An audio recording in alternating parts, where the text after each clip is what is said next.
How's it going? A beautiful day to you, or evening or night. Good morning, good afternoon, good night to all my lovely students across the world. So happy to be here with you. I, of course, am your teacher, Joshua Porter, Director of Spokane College of English Language, up here in beautiful Spokane, Washington, United States. I'm happy to have everybody here and active in the chat. Luciana, hello, good to have you. Chari, hello, welcome back. Karen, you're here as well. Who else is here today? It looks like that's all we have chatting. Wow, that's one of the quietest chats I've seen in a long time.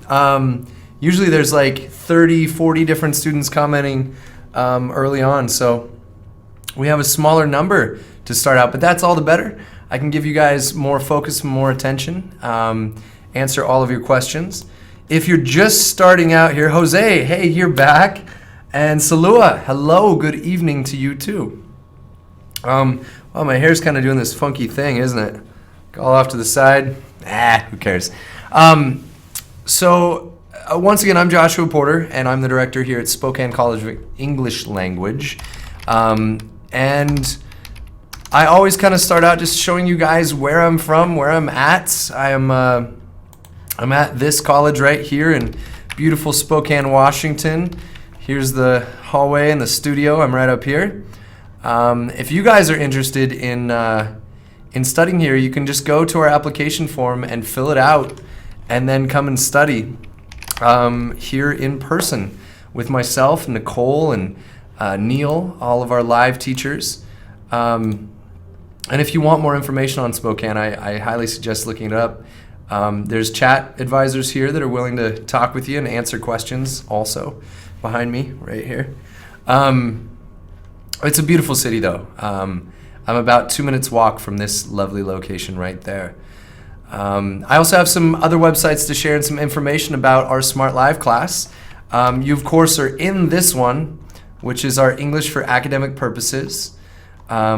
We have English for health sciences, English for academic purposes. This is the class you're in right now. And you might wonder, what is a live stream? What do I get if I'm a premium subscriber? We have some, Karar, hello, Karar, good to have you here. Is this your first class? If so, welcome, good to have you. Also, who did I miss? Who else is in the chat there? I said hi, Salo. Oh, Mehdi, hello, how are you? We have wonderful premium subscribers. I just got a new student this week that I wanted to say hello to. I only have your email address though, so if you're my new student that I sent the email to earlier today, please say hello, introduce yourself. I just want to say that if you are a premium subscriber, you get a special invite only to a class of between 5 and 30 students, just like a real university class or a smaller university class. It's even better than university classes. University classes sometimes can have 200 students. We cap ours at 30 there, so you get individualized attention from your teacher, personal feedback. Your teacher will send you markings on homework and essays. You'll get quizzes, and then you'll get a Smrt certification at the end. So you can check out these links. I'll post them in the chat here. So here is our YouTube channel, which you have. And yes, you can get more information, about getting your virtual certificate. You can join our Facebook group. That's just more chat and more practice. You can apply to my college and get a real diploma, like a paper one, if you want to come here. If you want to sign up for the Smrt Live classes though, your question, you can go to this link right here, the last one in the chat, and that will give you all the information you need. Or you can email Zach at smartenglish.com, or you can email me at joshua.live@smartenglish.com. So that's my email too. So everybody has those. But yeah, check us out on Facebook. Check us out on YouTube. Here also is our my college's Facebook link that you can check out. But it's a lot of fun. Lots of good stuff on there. I'm going to move right to the class today, though, because we have a lot of stuff to go over. Today's class is going to focus on reading. I'm just going to post our topic here, actually. It's reading through academic vocabulary.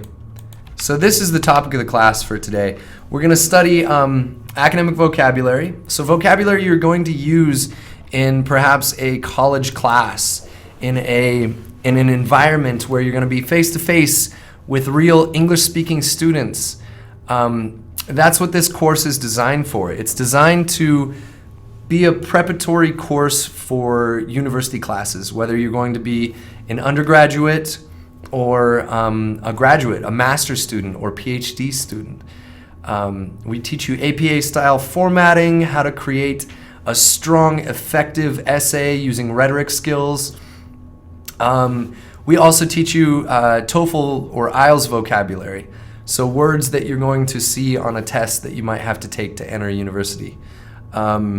So we go over a lot of things, but it's all academic-based, and it will help you. And what I like to add to that is, more than academics, this will help you in your life. This will help you interacting with people, interacting with bosses or employees in your business. You use the same techniques of communication in all written material, in all presented material. So a presentation, you delivering information to someone else, is very similar to the way we compose an essay, the way we organize the structure to make our message clear, concise, and effective. So that's the idea. Back to our lesson here, though. So this specific lesson for today's class is an academic reading on obesity. So I'm very quickly going to take attendance for our premium subscribers here. See who is in class and logged in. And I think that's everybody. Yeah, Selma. Selma, are you here? You haven't said hi yet. You're logged in, so you're at least looking at the curricula. And that's the other thing you'll get access to, is all of this wonderful curriculum that we create and put together for you. And if you are logged in, this is, you have access to this. So Rosa and Selma, you can log on here and check it out. This is Unit 4-3A, Reading Obesity. And you have access to your exercise here, which will be your homework for today. Okay? So keep track as we're going through these vocabulary words, and you should be able to go through and answer a lot of these during class as you take notes. So I want to talk about our vocab list. Here's our academic vocabulary list. So these are words that you will see commonly in academics. Rosa, welcome. Hi, good to see you. I was just talking about you and our lovely premium subscribers, so welcome. Is Selma here today? Okay, so feel free. As we go, you guys are live. I'm live right here with you now. So if you have questions, or if I say something that you want more information on or more explanation on, tell me and I'm happy to answer for you. Okay. And it looks like we still have some people trickling in. So as you arrive, say hello and then let me know if you have questions, okay? Category. So what does the word category mean? I'm going to open this up to the chat.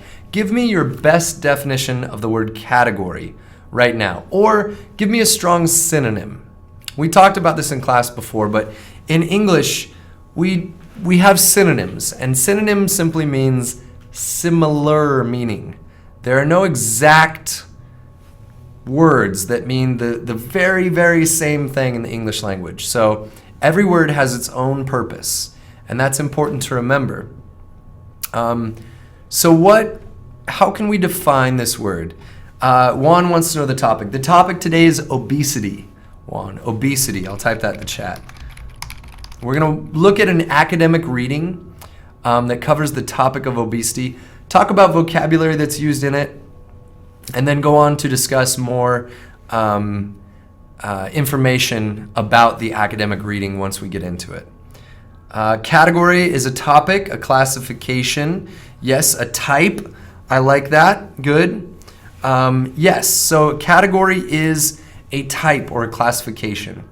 So there are different categories of body mass, right? You could be lean. That's a word we use sometimes to talk about body types. Pool, welcome. Hello, Pool. Good to have you. Lean. So lean means less fat on the body. That's what lean is. We also sometimes use the word fit, which fit just means healthy body weight. Usually that means more muscle mass than fat. So we have different types of tissue in our body. We have muscle, right? There's muscles, and then we have fat, which is, protects us, keeps us warm. Selma, hello, welcome, another one of our premium subscribers. How are you today? It's good to have you in class. In shape, Selma points out, right out of the gate. Good job, yes. A synonym phrase for fit is in shape, to be in shape. What is the opposite of fit and shape, though? What does it mean to be unhealthy? To be unhealthy. Good, Rosa. She points out to say overweight is better than to say fat when we describe people. Yes, in this class, every time I say the word fat, I'm talking about the tissue, the muscle tissue, right? So we have muscle tissue and we have fat tissue or fatty tissue. I am well, Selma. Thank you for asking. So the opposite of fit would be unfit. Easy antonym, right? Out of shape. Yes, Selma's got it. Shape. And Rose is right. To say someone is fat is rude. It's a rude thing. We can say overweight, right? Everyone probably is overweight sometimes. I know during the holidays, there's a holiday coming up here in America, Thanksgiving, right? Where we cook a bunch of turkey and mashed potatoes. I can just make everybody hungry really quick. Thanksgiving is one word, and it's capitalized actually. So turkey and mashed potatoes and stuffing. It's a lot of food. It's a lot of food that we eat, and it's a holiday based around eating. So myself, my family, we all feel a little bit overweight, a little bit out of shape after eating a nice big Thanksgiving dinner. But you're right, it's not really polite to call someone fat. But we're talking about definitions here. So what I'm leading us into is the definition of the word obese. And I know some of us are medical students of one type or another. Searing, I know, is a nurse in New York. So tell me, students, what does obese mean? It has the meaning of overweight, but it's more than that. It has the meaning of overweight, but it is more than that. It has this extra meaning, and it's a meaning related to your health. So what is the meaning? Very fat, Medi says. Medi? Is it Medi? It says very fat, yes. Too heavy, good, Luciana's close as well. When we use the word too, T-O-O, it is more than is necessary. So in English, we don't really say I'm too happy, T-O-O, happy. That would mean I'm so happy that it's a bad thing, that I do not like it, right? If it's too hot in here, it means the heat is so much that I cannot bear it. It is too much. Selma says obesity is a disease. Yes, you are right. Obesity is a disease. Poole says outsize. We don't really use the word outsized. We would say oversized. Oversized. And Selma, yes, she corrected her spelling there. Disease. Yes. Obesity is a disease, and what it is, how it is different than overweight, it is overweight to the point that it threatens your health and your life. It threatens your health and your life. Rosa says it has bad consequences on both psychological and physical levels. Yes, you're right. Psychologically, being obese, being even overweight can be very torturous for a person. And of course, with your health, obesity is linked to heart issues and a slew of other chronic conditions, breathing issues, things like that. So obesity is different than being slightly overweight. Me, friends, family I know can be overweight. And it just means you go to the gym, you run a little bit, you exercise, you feel better. And you can get out of it. But if you get to the point where you're obese, it's threatening your life. It's dangerous to your well-being and your life. So we're going to talk about how doctors and scientists measure this and what some of the solutions are. Defined is another word. I'm not going to talk a lot about every single vocabulary word, but if you want more information, ask me in the chat. And I can explain. But if I feel like you might know the answer or you know the definition already, I'm going to go over it. So defined is used two ways in English. One is to give the meaning of a sentence. The other is a way to describe someone who is fit and healthy. Defined. They're defined. Or if we're talking about a subject, it is a very clear subject. It's a defined subject. So obesity is a defined disease where you have so much weight that it threatens your health. That is obesity. And it is to give a description, Mehdi. Yes, good job. Discriminated. Discrimination is terrible. It's a bad thing. It has a negative context, the word. Discriminate or discriminated as the past participle adjective means to treat a group of people differently. So obese people are discriminated against. They are made fun of. They are people joke about them. They hurt their feelings. It's a discriminated group. Nobody likes to be discriminated against for any reason. If you make fun of me because of my goofy beard, right? You'd be like, oh, bearded people, I really don't like them. You're discriminating against bearded people. Now, am I going to be offended if you call my beard silly? No, I don't really care. But someone might, right? Someone might have their feelings hurt. We don't want to hurt anybody's feelings. So it's best to just not say anything if we don't have anything nice to say, right? Formula.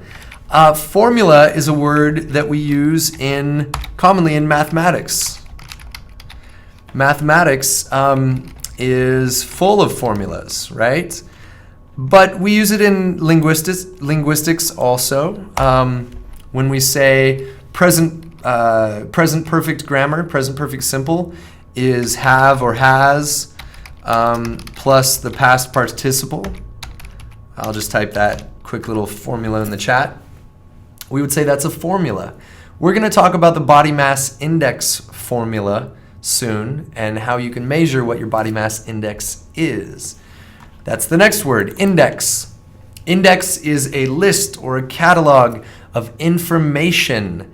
It's an information list. You can think of a synonym, chart or list, something like that. Equation, yes, Selma. Formula and equation are synonyms. Indicates is an academic word that means shows. A good synonym would be shows. Sorry, I forgot the S there. Shows. For example, a cough indicates illness, right? A high body mass index indicates other potential dangers and hazards for your health. Inherent. Inherent is a great word that means, inherent means is a basic part of. It's an adjective. Inherent characteristic of obesity is heart problems, right? An inherent companion problem to obesity is cardiovascular issues. Inherent is a core or fundamental part of something, I think would be one way we could explain inherent. So one inherent stereotype. I'm going to bring back a word that we've talked about before. Stereotype of obese people is that they are lazy. Now, is this true? One inherent stereotype of obese people is that they are lazy? No, of course not. That's a stereotype. Stereotypes are not always true. That's why we have the word stereotype. It's a basic part of something else, a basic idea. So the word inherent just means a fundamental aspect of something. It's an adjective, and we use it commonly in academic language. Norm. Norm is a noun, and we commonly say it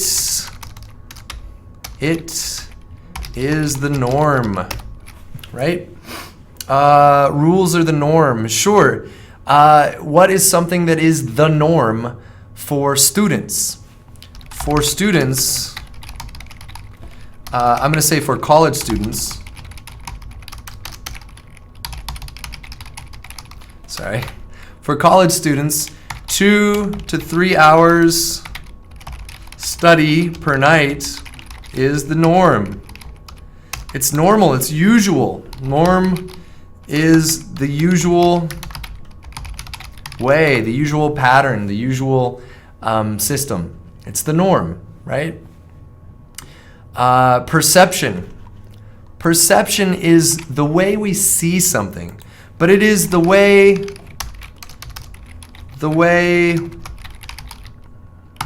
one person sees something, right? So my perception of a subject is different, or can be different, than your perception. So I'm typing these sentences out as examples for you to see these words in use. Comprehension and perception. Comprehension, good question, Rosa. Happy to answer a premium subscriber question. So comprehension is a synonym of the word understanding. My comprehension of English is that we use these words in academia. Perception is like my view, right? We can think of the words understanding and view. How I view something is not always how I understand it to be, right? So let's say you look at me, right? I'm an American. I was born in America right here in Spokane, Washington. Lived here most of my life. So your comprehension of what it means to be American, maybe you think, I get this from students sometimes, seriously. They're like, teacher, why aren't you eating McDonald's right now? Why aren't you really, really fat, right? Their perception of Americans is that we are all obese and we eat McDonald's every day, right? Is this true? No, not always. So their comprehension and perception might be linked, but they might have zero comprehension of American lifestyle, but they already have a perception, right? They have a view of what it might be like. So with more comprehension comes a better perception. But a perception is just your view on something, how you see something. And it's not always visual. Sometimes it is linked to your understanding. So they're related words, but we do use them differently. Meaty, I want to pronounce your name correctly. Is it Meaty? Meaty says, in my opinion, is similar to perception. Yes, your perception is like your opinion of something.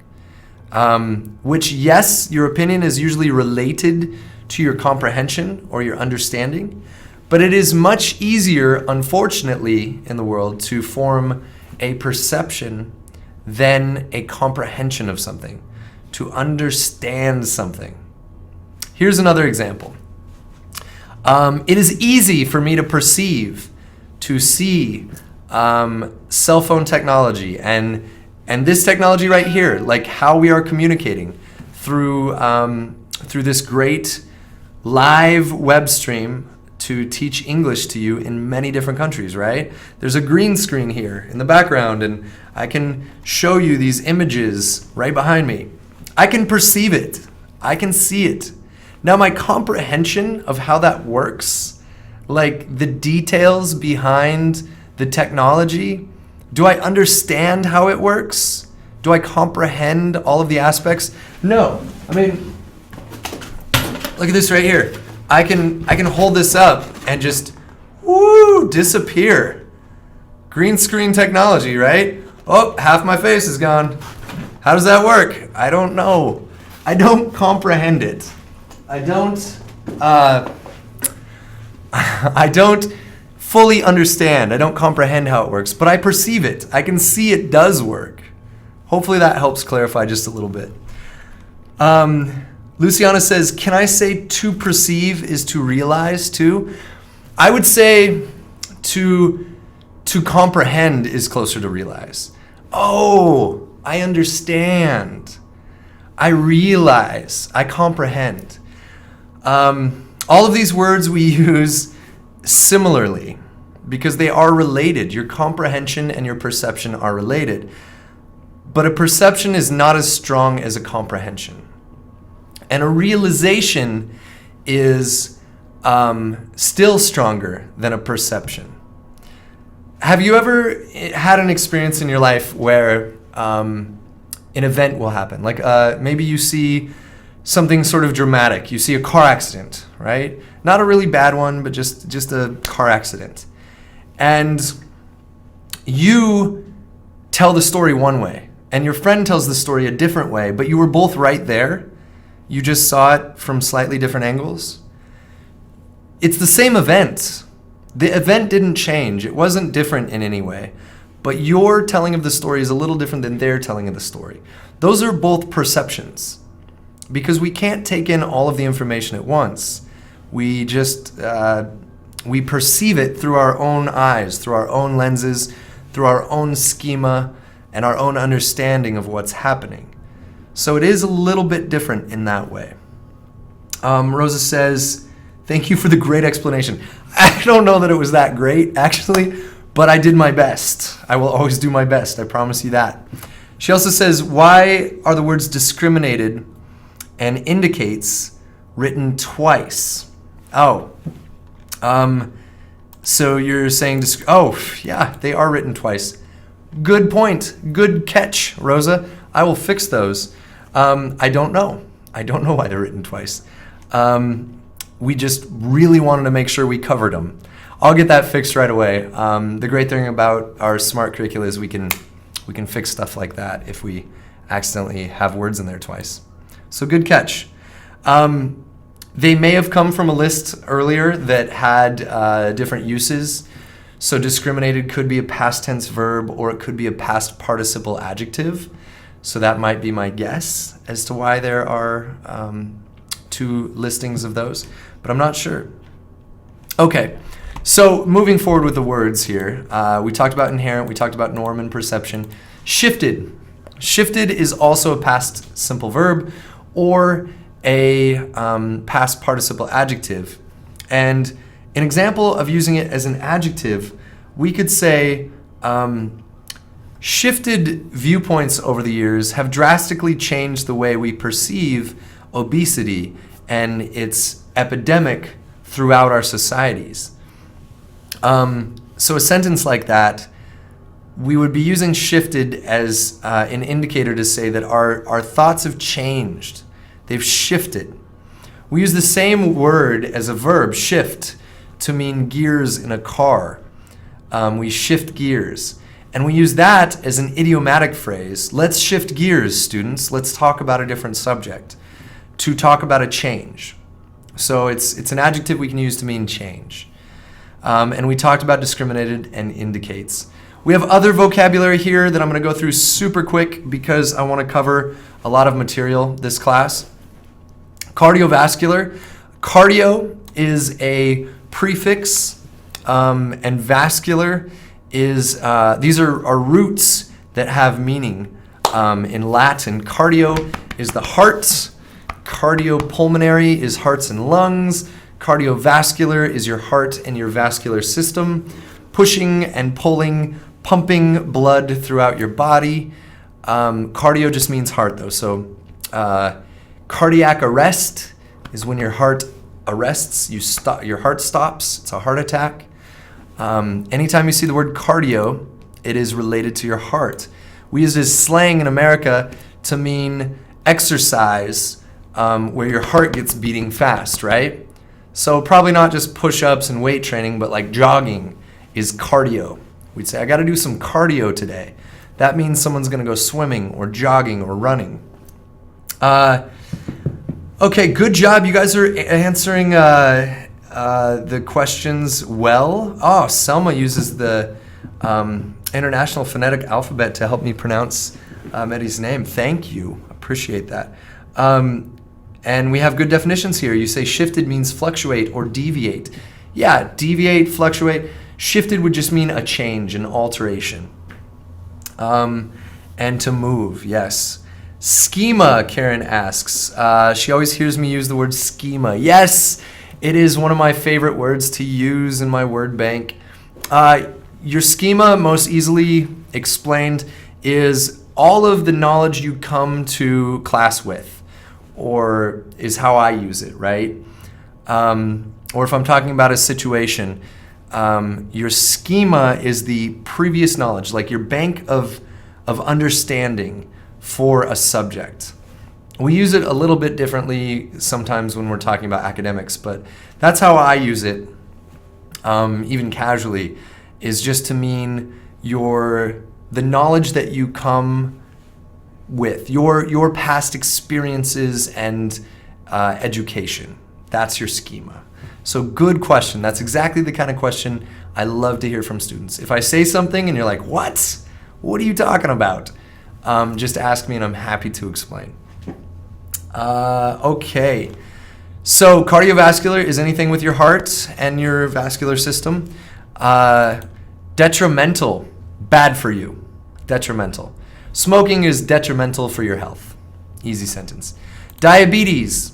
It is a disease where your body does not produce insulin, which creates problematic levels of blood sugar in your body, high and low blood sugar levels. So your pancreas is the part of your body that is generally responsible for producing insulin. And if your pancreas does not produce insulin, or you have some sort of issue with it, you can be diagnosed with diabetes. There are two types of diabetes. One is type 1, one is type 2. One of the types you are born with, you have no control over. It's not there's nothing you could have done to prevent it. The other type is acquired. You can put yourself in situations in life where it's possible to acquire diabetes. And usually this is due to unhealthy diets, eating too much sugar, and unhealthy foods throughout your life. You can gain diabetes. Now, it's not always true that you may make bad decisions and get diabetes. It could just be circumstance or later onset, or maybe you didn't notice before, something like that. But there is type 1 and type 2 diabetes. Yesterday was the International Day of Diabetes. I did not know that, Rosa. That's awesome. And Karen asked earlier, we were talking about schema, is that like a background idea? It's kind of like your collection of all background knowledge. So your previous experiences and education. Your joints and bones looks like Zizia. Is it Zizia? The XX, is that how I pronounce that? Joints and bones as in a link? No, diabetes is a disease. And it is when your body does not produce insulin, which regulates blood sugar levels. So it can cause problems for people, big problems. It's a very difficult disease to manage. We can do it, but it can be costly. It can cost a lot of money and be a difficult one. We have inflict. Inflict is a word that means to cause or to do. The collocation I think of is we do not wish to inflict harm on someone. Inflict is like to give or do, and it's generally a bad meaning. It's generally collocated. Collocate means to commonly combine two words. It's generally collocated with the word harm, inflict harm on someone. So we can describe people with the past participle adjective inflicted. The inflicted patient came to us with complaints of cardiovascular distress, something like that. So now we're getting to joints. Joints, yes, like the connection between your bones, your joints. Yes, I said no earlier. I thought we were still talking about diabetes. Your joints are like bones. We have good definitions here. Inflict means to impose something or expose something. Impose, yes. Expose, no, I would say no. Expose is like to show. Inflict is like to cause or impose. If you impose something, it's like saying, hey, you have to do this, even though you don't like it. Inflict is usually collocated with damage too. Yes, Selma, inflict damage. We hear that on the news. The hurricane inflicted so much damage on the town. So inflict harm, inflict damage. Harm for living things, damage for inanimate things. Metabolism. Your metabolism is the way your body processes fats in your system. Sugar turns to fat in the human body as it is processed, especially when it combines with carbohydrates. So if you ate nothing but sugar and bread, you would probably gain weight very quickly if you ate a lot of it. But your metabolism burns those sugars in the form of calories. That's how we calculate your body burning fat. Your metabolism is your system in your body. When you are young, your metabolism runs very quickly. As you get older, like me, your metabolism starts to slow down. And where you could eat a whole cake when you were a kid and just burn it off, it doesn't always work when you get older. Mobility. Mobility is your ability to move. Movement, right? We have the ability, like ability, and we have the like mobile, movement. So easy to remember there. Mobility is how you can move. Here I have full mobility of my arm, right? If I injured my arm and I could only lift it here and stop, I would have limited mobility. Prevalence is about frequency, how often something occurs. The prevalence of obesity has only grown in the world over the last 10 years, 20 years. The prevalence, how often something happens or occurs or is. Prevalence is how frequent something happens. Self-esteem, movability. People do say that, Selma. It's not a good English word, movability. It's an invented word. You might even find it in some dictionaries at this point, but to my knowledge, movability is not a good English word. It's certainly not an academic word. Mobility is, we can probably say movability, but I would not say it in an academic paper if I were you. But that's a very good notion and good question to ask, so thank you for that. Self-esteem. Your self-esteem is how you feel about yourself. Good self-esteem means you think, I'm good. I'm a smart person. I'm good looking. I'm happy. I'm healthy. I feel good about myself. Bad self-esteem is when you think, oh, I'm too fat, or I'm ugly, or I'm not smart. That's bad self-esteem. So self-esteem means how you feel about yourself. It's your perception, your understanding of yourself. So you might have really bad self-esteem. You might think, oh, I'm not beautiful and I'm so dumb. But in actuality, you're very beautiful and you're very smart. But you just have bad self-esteem because maybe people are mean to you or something like that. It's not your fault. It's their fault for being mean when you're beautiful and you're smart. But we know people like this, right? We know people that are wonderful, and they're handsome and beautiful, and they're so intelligent, but they have bad self-esteem. So we have some new questions here in the chat. We have the word popularity. Popularity is just how much many people like you. Cardiovascular diseases are prevalent among people over 50 years old. Yes, Karen, and good sentence, good example using the word. Cardiovascular, good job. Juan says, usually the academic words are very similar between languages around the world. That's true. Academic words, because oftentimes their roots are in Latin or Greek. These are languages that have been shared for a longer amount of time. And so academic words can be more common, which is nice. Esoteric words, especially in the medical field, are very commonly shared across the world too. So yes, that is true. And Zizi says, is this related to morale? Yes, self-esteem is related to morale. Morale is a general term meaning a group of people's general feeling. Like if you walk into a room and people are happy and it seems like a good experience, you'd say morale is high.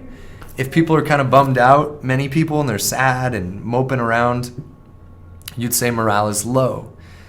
Self-confident. Neja says, self-confident. Yes. To have good self-esteem means you are self-confident. You are. If you have bad self-esteem, you lack self-confidence. And self-perception, Karen says, yes. So many of the similar words come from Latin, Luciana points out, very true. Spectrum. Spectrum is a span of limitations, right? So the easiest thing and the thing that I think of, I'm going to go to images here for a second, and I'm going to show you the visible light spectrum. Visible light spectrum. So we can see only certain amounts of light. The visual light spectrum for human beings, I'm going to zoom in here, so goes to about here, right? Anything past here is infrared. Infrared is light that we cannot see. There are organisms in the world that can see infrared light, but not human beings. Our eyes have limitations. We also cannot see ultraviolet light. Ultraviolet light. That is light that the sun produces. It is also some of the light that can cause skin cancers. So UVA, UVB. When we put sunscreen on, that's to protect our skin.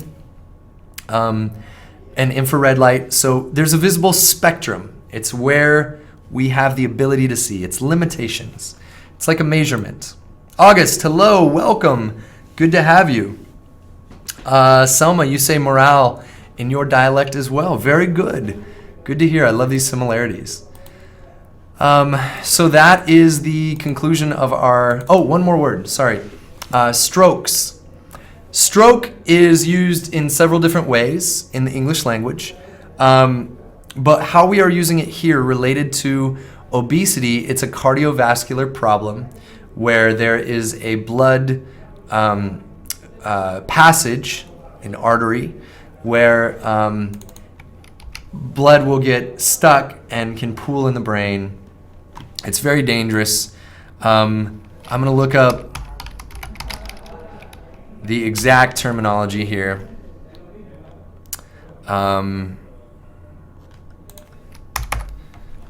For medicine.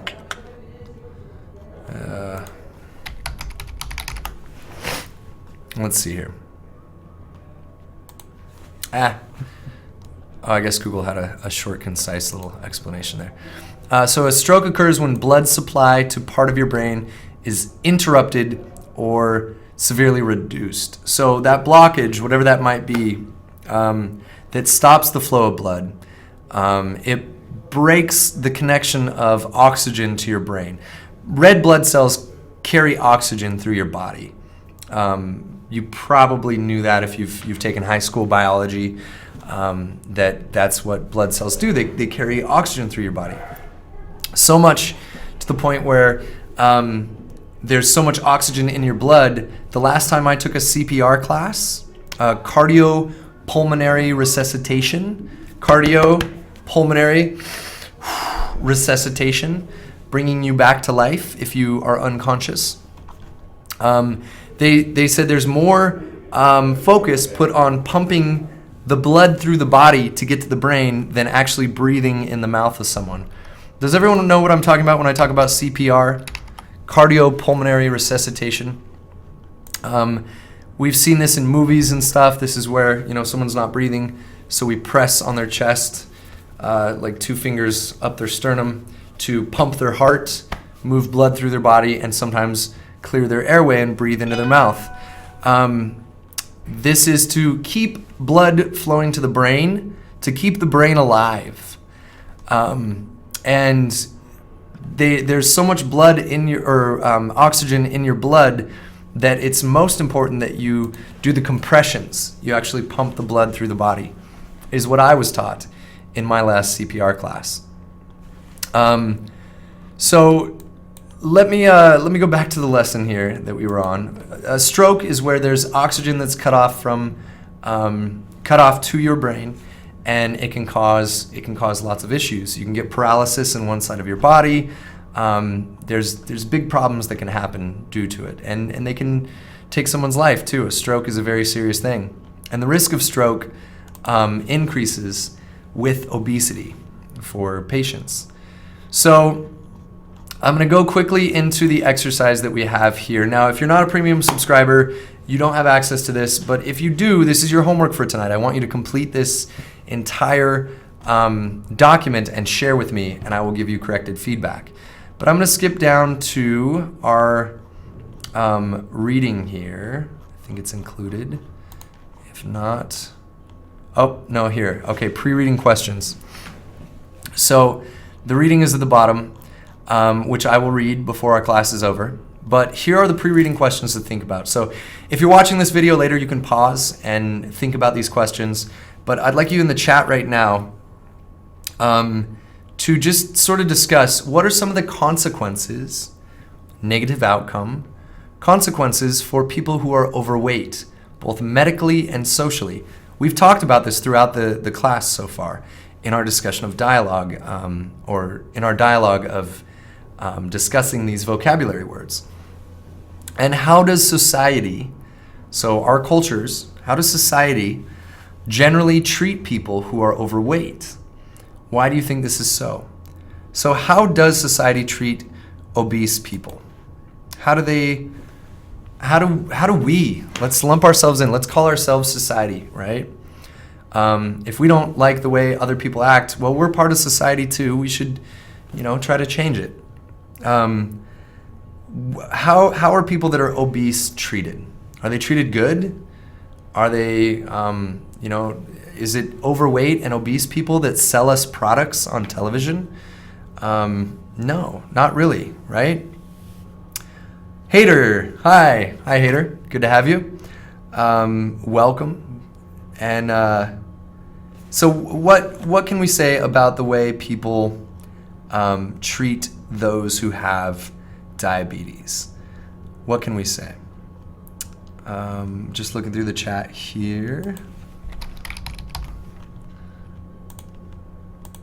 Isolation, Rosa says. And diabetes. We isolate people, sure. We ignore people. Their self-esteem is low, yeah, because of how we act in society, right?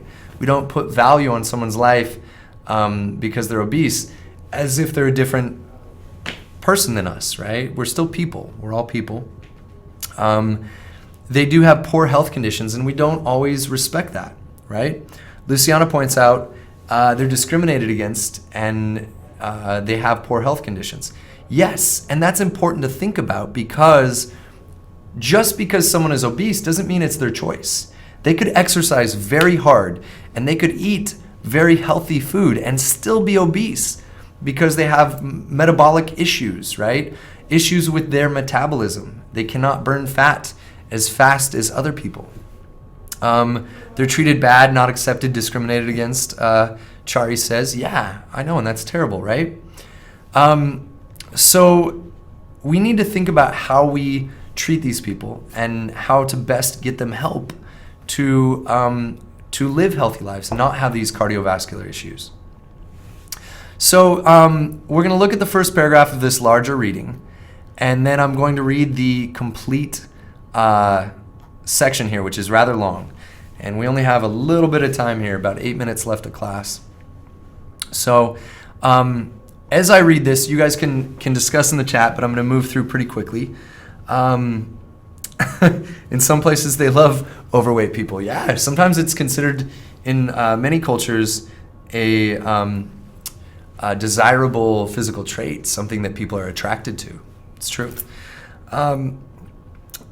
Neza asks, what does overweight mean? We talked about this earlier in class. Overweight is to have more body fat than usual. And you'll find out in just a second with this reading. Okay, so great comments, and I'll discuss those in a little bit, but I want to get reading this for you. So this first paragraph, the title is Obesity. One of the trending health issues that seems to be in the media constantly is obesity, and how Canadians seem to be becoming more and more overweight. However, there's a lack of knowledge in the general public about what it means to be obese. First, a definition of the state of obesity as a medical condition needs to be given before further discussion. After this, the prevalence of obesity and its inherent health risks will be outlined. Now, this is a little bit heavy-handed, in my opinion, when it comes to academic writing. We're saying first, right? I don't like that transition word, but it's okay. You'll see it in academics. First, a definition of the state of obesity has to be given. After this, the prevalence of obesity and its inherent risks will be outlined. It's not bad academic writing, but it's very simple academic writing. It's saying first we're going to talk about this, then this. But it is a great example for us to look at after we have researched how to write our own academic essays, right? We talked about our introduction paragraphs and how we start out with a hook. We get their information, or we get their attention, the reader's attention, by saying something like, oh, a trending health issue. Ooh, I want to know about this. It's trending. It's popular. In the media is constantly obesity and how Canadians are becoming more and more overweight. We could have used this for America too. Same thing, right? Americans, Canadians, we're more overweight. Yeah, okay, I want to know more. And then we discuss the real issue after our hook sentence, right? We say, however, the lack of knowledge in the general public and what it actually means to be obese. Here's my real issue. Here's what I really want to talk about. And then I give you the basic outline of what is to come in my essay, in my academic writing.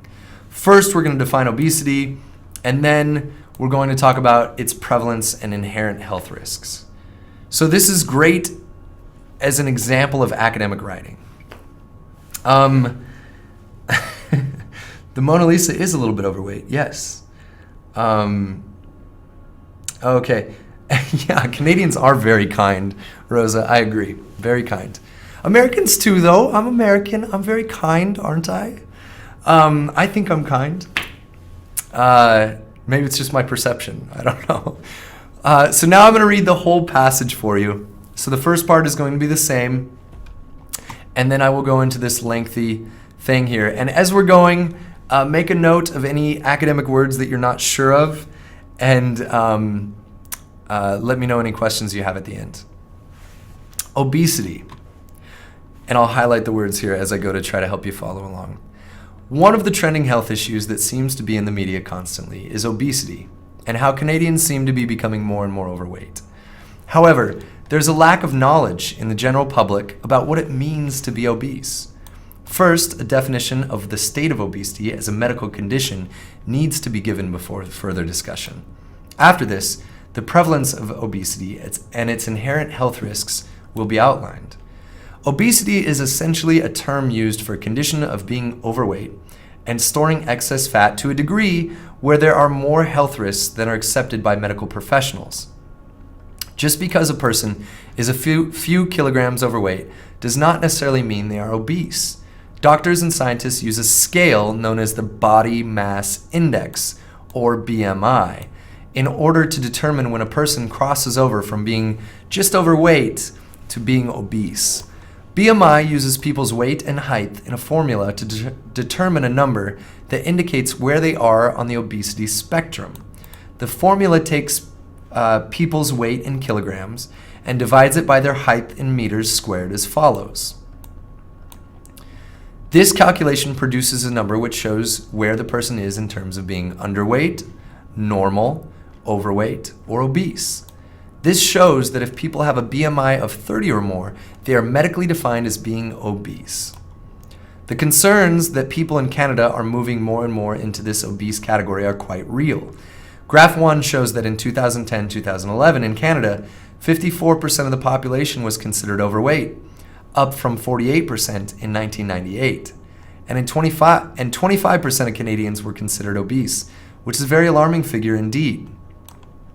Along with the increase in the occurrence of obesity comes, unfortunately, the increase in the health problems associated with it, which can be divided into two main categories: physiological and emotional risks.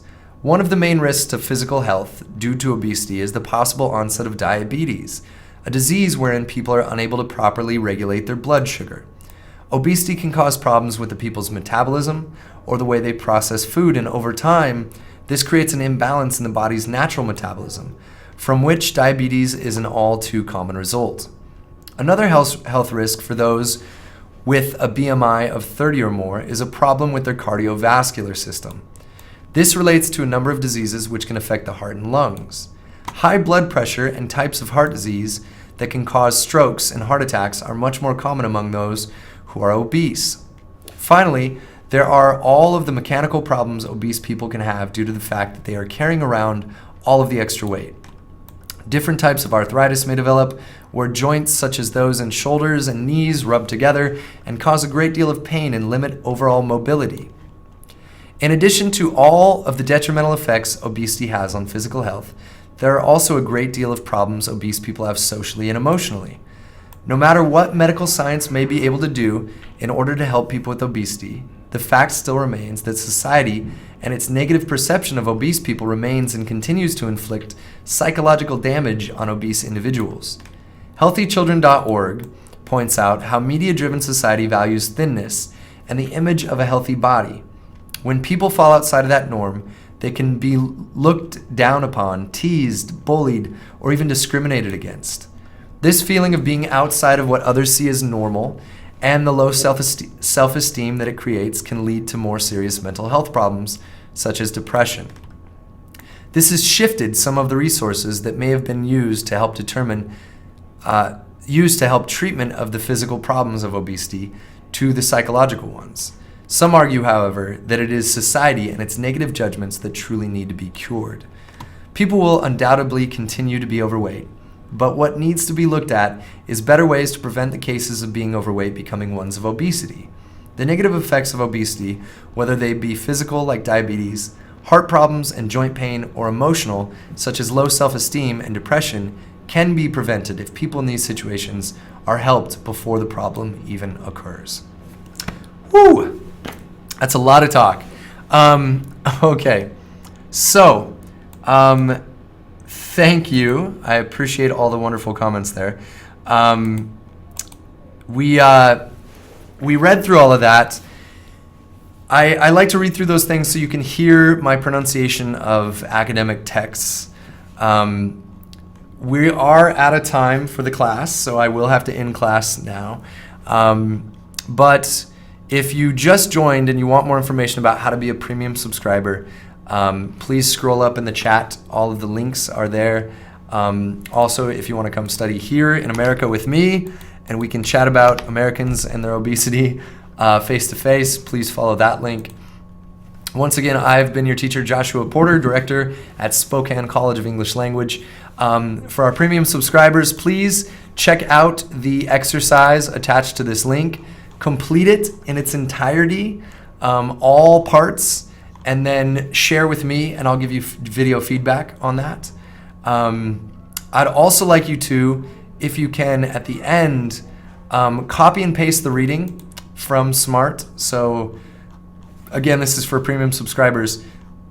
Copy this entire reading here on obesity, paste it in the bottom of your copy of your document, and then highlight for me anytime a citation was used. So anytime you see an in-text citation with APA format, just highlight it for me so that I can see that you can identify where those are used. And we'll talk about that a little bit more next class. But thanks for being here. I appreciate all the wonderful comments and dialogue and discussion we've had. You guys are wonderful students.